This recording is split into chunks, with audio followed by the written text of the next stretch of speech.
Hey guys, another beautiful day in the beautiful life. I hope you're safeguarding your energy, protecting your heart, and making wise choices to create the life that you want to live. That's basically it. It's your life. You get to live it, you get to choose. It's you. It all starts and ends with you. I think a lot of times we get confused because, we have a tendency to, I don't know, let everyone else dictate our choices and our reality. It's time to take the power back and realize that you're the person who's actually creating your life. Um, what was I saying? Oh, okay, so I was driving and I was like, okay, if anything is draining or complaining, done. That's a good rule of thumb. If anyone or anything is draining or complaining, you're done. Yeah. For me, like most of my life, I've always been one to be proactive and assertive when it comes to like problem solving. Like, I don't want to, if the, obviously in life, problems occur or like issues arise. I get that, but I don't want to stay there. You know what I mean? So I will immediately pinpoint the issue or the problem, and then I will like go in my brain, sift through all the data, and I will make decisions to move through, move past. You know, when you're dealing with another person, it gets a little tricky because I don't know, that person isn't on the same frequency or wavelength or doesn't have the same goals or vision as you, then they could actually throw a wrench in the mechanism and keep you at a standstill or keep you stagnant.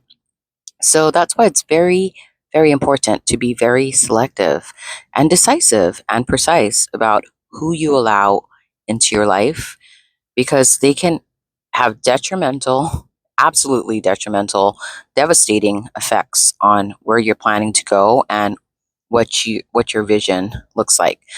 Um, what was I gonna say? There's something else I was gonna say. Ooh, okay. So I'm just gonna break it down in this way. Um, every day when you wake up, just be a clean blank slate. Be a clear sky, a clear pond. Just you be that. And then when you are clear in yourself and you are like very neutral in your energy field, when you go out in the world, just observe. I've kind of made videos on this before, like just look at everything like it's a movie and or just look at everything like it's the weather. So if you encounter people, like they tell on themselves straight away, but you got to pay attention. You know, before I would like blindly trust and I would give people the benefit of the doubt and I'd make excuses for their unexcusable behavior. I think it's because that's how I operated, so that's what we're projecting, right? But now you got to step back and look at what everyone else is projecting. Because if you listen to the words that they say, the tones, the tone that they talk to you in, the ideas that come out of their mouth, they're basically telling you who they are. They're showing you their character straight away. So it's interesting because I am fortunate enough to have reference points. I've been around people who absolutely energize me. Like we're on the same frequency, we're operating from joy or like place of collaboration and it feels effortless. It feels easy. It feels like it feels great. Like both of us feel great and we are just like vibing. Now, if you come across somebody who does the opposite, then they're telling you straight away like that person isn't for you. They still have to like work on themselves, and you don't have to deal with it. You are not responsible for them. You can step away and not feel guilt because you didn't create it, they're creating it. We're creating things in every moment, right? Based on our decisions, based on our belief systems, based on our perspectives, based on our preferences, based on what we choose to focus on. So if you're focusing on somebody who is in a lack mentality or in a survival state and they're trying to pull you into their orbit. Don't let them pull you into their orbit. If not, you're going to get stuck with them. And honestly, those people want you to be stuck with them because they're insecure and they don't want to, I don't know, feel alone. Sorry, I'm fiddling with my hair. Yeah. So I don't know, like there's a delicate balance. Like you want to like keep your heart open, remain loving and caring, but at the same time you also want to be very rational, very precise, very selective. You just use discernment and recognize what is good for you, what is not good for you. I've made videos on this. This is just another angle. It's kind of I'm going to use the same analogy that I've used in other videos. If somebody is serving you food and their food is like full of preservatives and sugar and disgusting and it's not going to make you feel well, why are you going to eat it? If you get to choose, if you get to decide in every moment, why are you going to eat it? Now, if somebody's coming to you with like vibrant, beautiful, nutritious food, you know that's going to make you feel good. So of course you accept that, you know. Um, yeah, and then for me, like this, I don't know if this is a good thing or a bad thing. I have a tendency to like overextend and overgive, like be overly generous with my time, energy, money, my resources. Um, Now, I mean, I still am, but if I extend my generosity to someone and they treat it with absolute contempt and disregard and they're not grateful and they don't reciprocate, done. That's not your cue to try harder, guys or girls. It's not your cue to try harder. Like this person is showing you like how much they value you. But first and foremost, you need to value yourself. But if people don't value you and you keep entertaining that, then what are you doing? You gotta ask yourself, what am I doing here? Why am I doing this? Am I seeking external validation? Like, what am I? Why am I continuing to participate in this net negative interaction? This person is not grateful. This person is disrespectful, dismissive. Why am I continuing to pour my time, energy, and resources into this person? Makes no sense. They're draining. They're net negative. They are with over withdrawing from their bank account, and that's not it. You know, I'm going to bring the bouncer analogy back into place. You are the bouncer.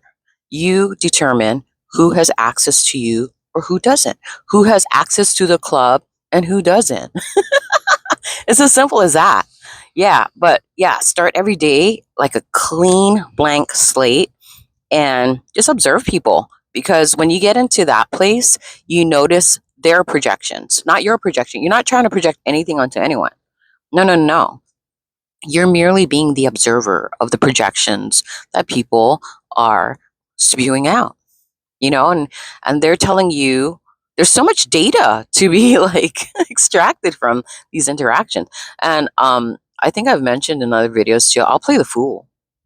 I'll play the goofy dumbass fool. Okay, so I explored this. First of all, I have a tendency to like be goofy and playful and lighthearted. One, because it helps me to regulate my nervous system. Two, as a defense mechanism, because when you're goofy and shit, people are less likely to target you because they think you're stupid. But little do they know, and especially if they don't care to know, if they don't care to know you, like your true you, if they don't care to understand you, then again, data point. File that away in your file cabinet. Yeah, but they think like somebody who's goofy and silly is stupid, and also probably they probably think that we don't know much, but I'm watching. I'm watching. I'm diligent about watching things, watching tones, watching behaviors, watching characters, watching like their level of integrity, their level of respect. And honestly, a lot of times if they disrespect you, they probably don't even respect themselves. If they don't like you, they don't like themselves. Um, if they're not grateful, it's probably because I don't know. They're just insecure and they just aren't aware of their ability to become a better version of themselves, a truer version of themselves. Yeah, and they're I don't know, it's so complex. Like they're trying to lower your vibe by entrapment. Like if I can get this person upset, if I can get this person to play my game, then I can get them to lower their frequency and their vibe, and then I can assign a role to them in my story because I don't want to face my shit. I'm going to put all my shit on them and blame them. You see how that works? Yeah, no. Just be like neutral, man. Just be clear. Just be neutral. I mean, obviously, you come across situations that can be challenging, but recognize, okay, this is a challenging situation. What can I do to self regulate? And then, take some time to ponder and sit with it, gather data points, file them away in your cabinet, and adjust accordingly. Yeah, period. If people treat you well, they get more of your time. If people treat you unwell and it makes you unwell, they get less of your time. Common sense. Anyways, I don't know if I made a point. I don't know if you got anything from this video, but I am running short on time. Let's pull a card before I leave. A friendly reminder of the day. I know my hair is wild. Like, I don't know, if you watch another video, I got a haircut and whatever. It's in a really awkward phase. Just go with it. What a privilege it is to wake up and have another day to better yourself. What a privilege it is to wake up and have another day to better yourself. Hmm. I think I have time for one more card. Let's do it. Let's do it. Let's do it. Yeah. Yeah, and if people aren't happy, man, literally, they're just not happy with themselves. Don't let them bait you into joining them. Burnout is sneaky because you don't realize you're borrowing from tomorrow and to push through to today. That was horrible. Burnout is sneaky because you don't realize you're borrowing from tomorrow to push through today. Mm-hmm. Anyways, I'm gonna go. If you learned something from this video, great. If you didn't, that's great too. Tomato, tomato. Um, let's see. Yeah, thanks for stopping by. Thanks for listening to my ramble. Take care of yourself. Continue being amazing. I'm gonna go. Okay, bye.